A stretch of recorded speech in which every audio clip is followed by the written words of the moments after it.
Mom doesn't want a soldier like you at the wedding, Haley. You're an embarrassment to high society guests. My husband's words hit the room like ice.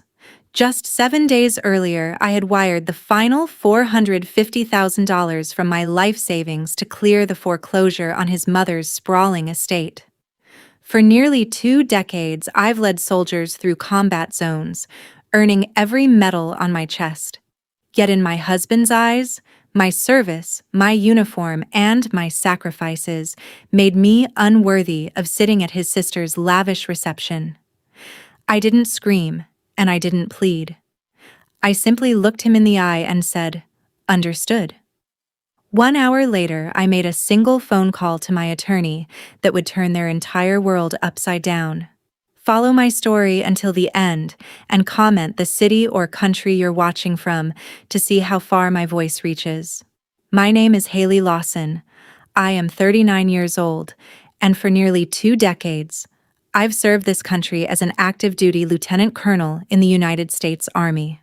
I've commanded troops through hostile territory, made life or death decisions under enemy fire, and earned every ribbon and medal pinned to my dress uniform.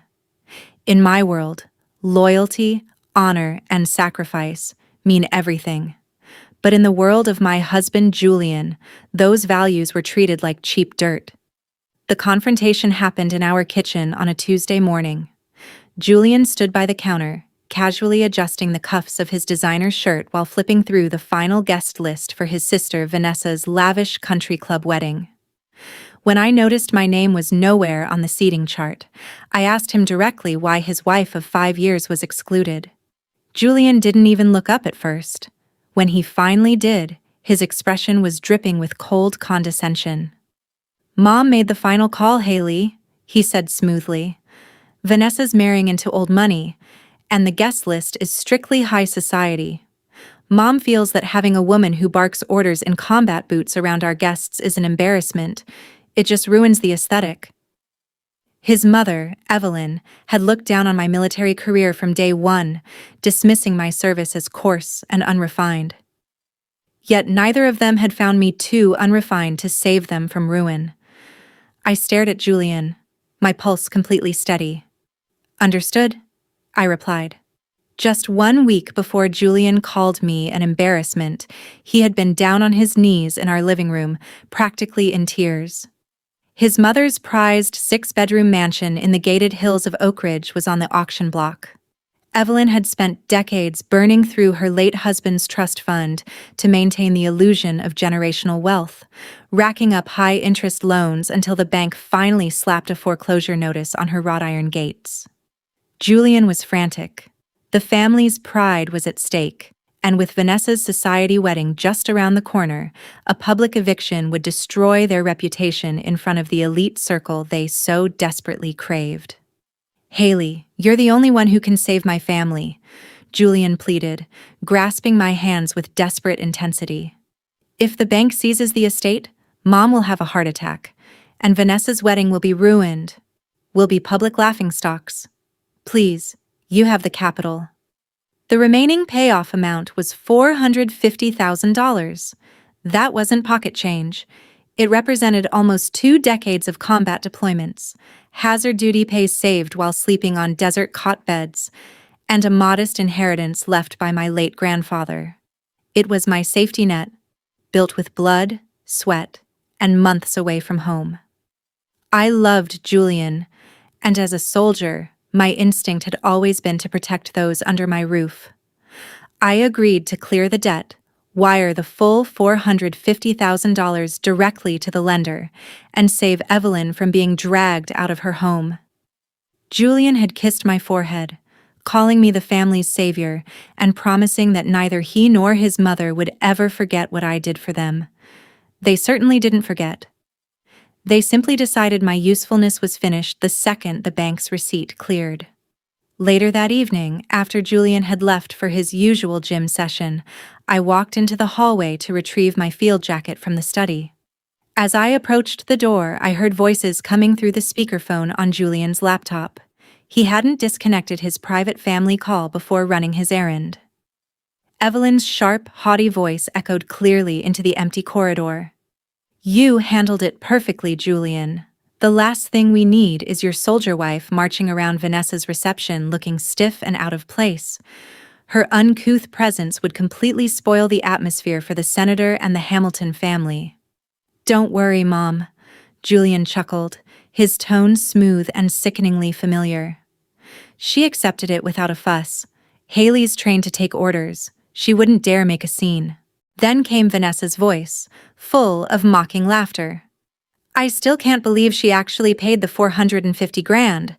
Talk about a sucker. Now that the deed is completely free and clear, when are you finally going to divorce her, Julian?"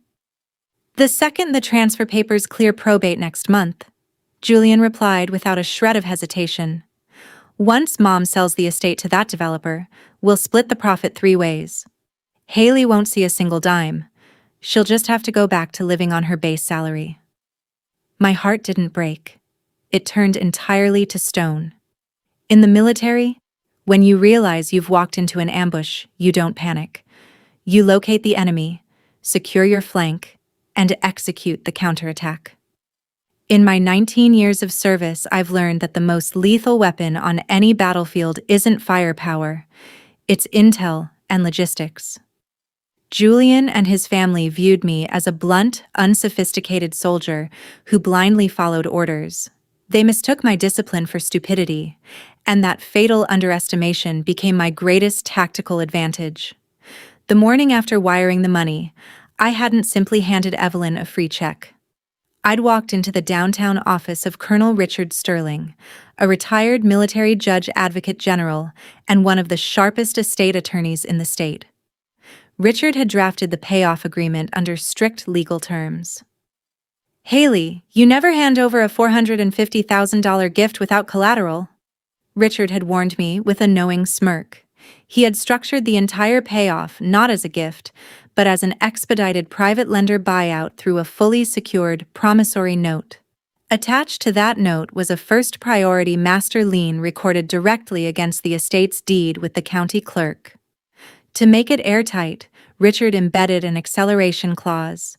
If Evelyn attempted any undisclosed sale, made false representations regarding asset distribution, or defaulted on the structured repayment disclosures, the entire multi-million-dollar property immediately surrendered into my sole legal custody. Richard pulled up the latest county filings and let out a dry laugh. "They took your money to stop the foreclosure, and within 48 hours, Julian and Evelyn listed the estate with a commercial broker to flip it for $3.2 million. They fraudulently claimed 0 outstanding private encumbrances. Julian thought he was setting a clever trap to discard me and pocket millions. He had no idea he had just handed me the legal detonator.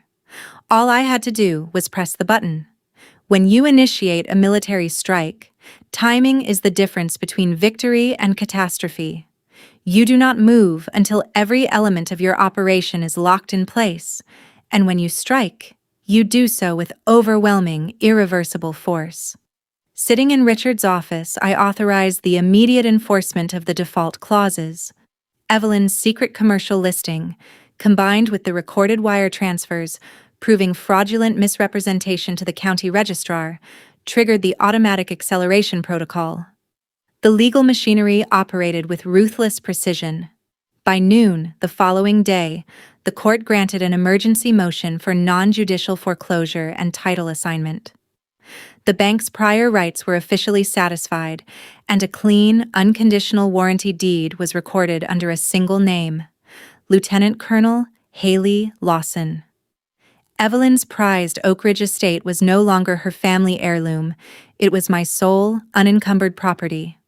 Richard handed me the stamped legal packet with a satisfied nod. "The deed is registered Haley. Under state real property statutes, Evelyn, Julian, and any occupants are legally trespassing as of midnight tonight. You have the absolute authority to order an immediate lockout." "Not midnight," I said quietly, checking my tactical watch. "We execute on Saturday afternoon, precisely at 4 o'clock. Richard looked at me, a fierce grin slowly spreading across his face. During Vanessa's post-ceremony reception on the back lawn, they wanted a high society event without an embarrassing soldier in attendance. I replied calmly. It would be rude not to send my formal regards. I coordinated with the county sheriff's civil division and retained an elite private security detail to stand by with eviction warrants. Julian and his family spent the next 48 hours gloating over their victory, completely oblivious to the fact that they were preparing to host 200 wealthy guests inside a mansion they no longer owned. Saturday afternoon arrived under a cloudless California sky. The back lawn of the Oak Ridge estate looked like a page torn from a luxury magazine. Crystal chandeliers hung from silk pavilions, a string quartet played softly near the marble pool, and more than 200 of the region's wealthiest socialites, politicians, and business elites raised champagne glasses in honor of Vanessa and her wealthy new husband. Julian stood at the center of the terrace, dressed in a custom tuxedo, loudly regaling a cluster of investors with fabricated tales of his family's illustrious pedigree. Beside him, Evelyn was draped in diamonds, basking in the illusion of wealth my combat pay had preserved just 7 days prior. At exactly 4 p.m., the grand iron gates swung open. 3 marked county sheriff cruisers and 2 unmarked enforcement vehicles pulled up the circular drive, their flashing blue and red emergency lights cutting straight through the manicured hedges. The music died instantly. Guests gasped, clutching their drinks as uniformed deputies, accompanied by Colonel Sterling and 4 licensed process servers, marched directly onto the lawn with clipboards and court orders in hand. "Julian Lawson? Evelyn Lawson?" The lead deputy's voice boomed across the silent lawn. Julian's face turned an ashen shade of gray as he rushed forward. "What is the meaning of this? This is a private estate. A high society wedding. Get these squad cars off my property immediately."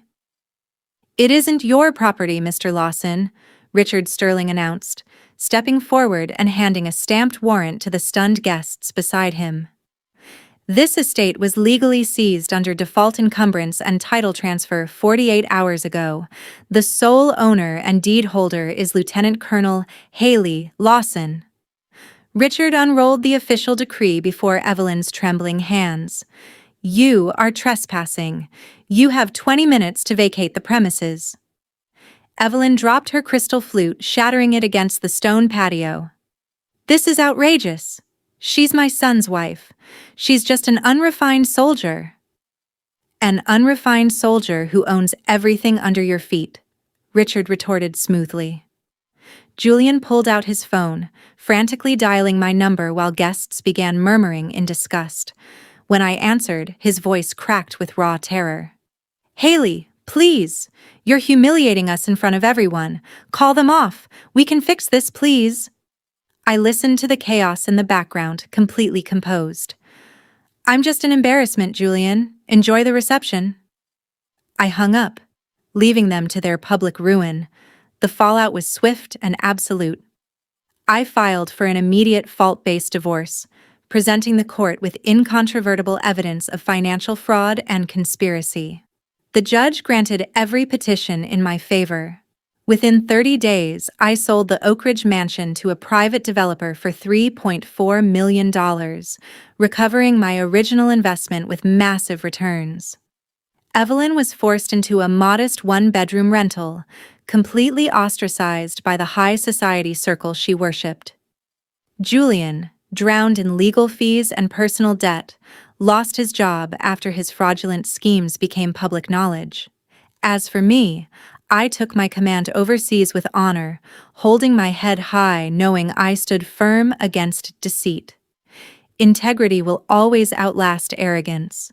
Now, I want to ask you who listened to my story. Did I go too far? Or did Julian and his family get exactly what they deserved? Comment your thoughts below, and thank you for watching.